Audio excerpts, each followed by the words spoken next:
उत्तराखंड के पहाड़ों के बीच बसा एक शांत गांव देवगढ़। सुबह की धुंध, देवदार के पेड़ और सन्नाटे में लिपटी वो घाटी बाहर से जितनी खूबसूरत दिखती थी, अंदर से उतनी ही डरावनी थी। इसी गांव में रहने वाली तन्वी जोशी की शादी होने वाली थी। जब उसकी कॉलेज फ्रेंड माहिका रावल को शादी का कार्ड मिला तो उसकी खुशी का ठिकाना नहीं रहा। आखिर तन्वी की शादी, इतने साल बाद फिर से मिलेंगे हम, माहिका ने मुस्कुराते हुए कहा और तुरंत देवगढ़ जाने की तैयारी कर ली। 2 दिन बाद वो बस से उतरी। सामने फैला था हरियाली से भरा पहाड़ी गांव, लेकिन हवा में कुछ अजीब सी बेचैनी थी। माहिका ने जैसे ही गांव में कदम रखा, उसने देखा एक आदमी सड़क किनारे खड़ा था और वो बार बार अपने सिर को पत्थर की दीवार से मार रहा था। खून बह रहा था, पर आसपास के लोग मानो कुछ देख ही नहीं पा रहे थे। माहिका ने घबरा गई। उसने हिम्मत जुटाकर उसकी तरफ कदम बढ़ाया ही था कि पीछे से एक आवाज आई, माहिका। वो मुड़ी, सामने तन्वी खड़ी थी, हाथों में मेहंदी, चेहरे पर खुशी की चमक और आंखों में वो पुरानी दोस्ती की पहचान। माहिका ने डर भूलकर उसे गले से लगा लिया। दोनों बातें करते हुए घर पहुंची, लेकिन वहां का नजारा और भी अजीब था। घर के चारों ओर कुछ पंडित नमक की लकीरें खींच रहे थे, मंत्र पढ़ते हुए दीपक रख रहे थे और चारों दिशाओं में धूप जल रही थी। माहिका ने हैरानी से पूछा, तन्वी, ये सब क्या चल रहा है? तन्वी मुस्कुराई, अरे यहाँ की परंपरा है, शादी से पहले घर के चारों ओर नमक का कवच बनाते हैं। कहते हैं इससे बुरी आत्माएं अंदर नहीं आ पाती। बुरी आत्माएं? माहिका का दिल जोर से धड़कने लगा।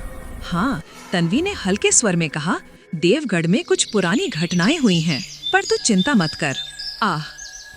रात ढल चुकी थी। देवगढ़ के आकाश में चांद पूरी तरह गोल था। मंडप में रोशनी, ढोल नगाड़े और खुशियों की आवाज गूंज रही थी।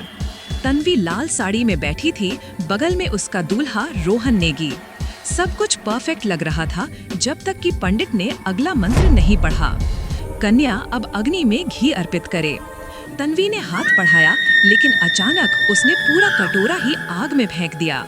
अग्नि भड़क उठी, लपटें इतनी ऊंची हुई कि पंडित पीछे हट गया और एक दीपक नीचे गिर गया। सन्नाटा छा गया। तन्वी का सिर झुका हुआ था। माहिका ने देखा उसके हाथ काले पड़ चुके थे और होंठ हल्के नीले। वो अचानक जमीन पर बैठ गई और किसी अजीब भाषा में बड़बड़ाने लगी। लोग खड़े थे, कोई पास नहीं गया। तन्वी, क्या हुआ तुझे? माहिका ने चीखते हुए कहा, पर किसी ने जवाब नहीं दिया। तन्वी की माँ बस इतना बोली, पंडित जी आ रहे हैं, चिंता मत करो। लेकिन अब कुछ भी सामान्य नहीं लग रहा था। तन्वी ने अचानक सिर उठाया।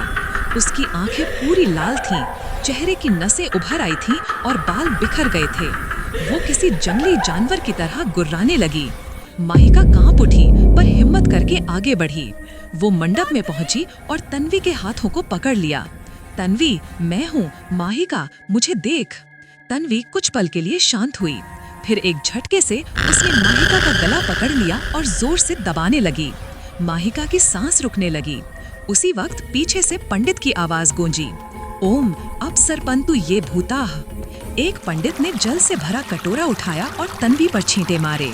तन्वी की आंखें पलट गईं और वो जमीन पर गिर गई। साथ ही माहिका भी बेहोश होकर वहीं गिर पड़ी। सुबह माहिका ने आंखें खोलीं तो खिड़की से हल्की धूप कमरे में आ रही थी। वो तन्वी के घर के अंदर थी, अकेली। उसने नीचे जाकर देखा, सब सामान्य था। तन्वी की माँ मुस्कुराकर बोली, बेटी, सब ठीक हो गया, शादी पूरी हो गई। तन्वी अपने ससुराल चली गई। माहिका सन्न रह गई। लेकिन कल रात जो हुआ? महिला ने शांत आवाज में कहा, देवगढ़ पर सदियों पुराना श्राप है। कहते हैं कभी यहाँ एक साधु ने अपनी साधना अधूरी छोड़ दी थी। वो आत्मा किसी भी शुभ काम को होने नहीं देती। इसलिए हम नमक का कवच बनाते हैं, लेकिन शायद कल किसी ने उसे तोड़ दिया था। माहिका के रोंगटे खड़े हो गए। उसने कांपते हाथों से तन्वी को फोन लगाया। तन्वी, तू ठीक है ना?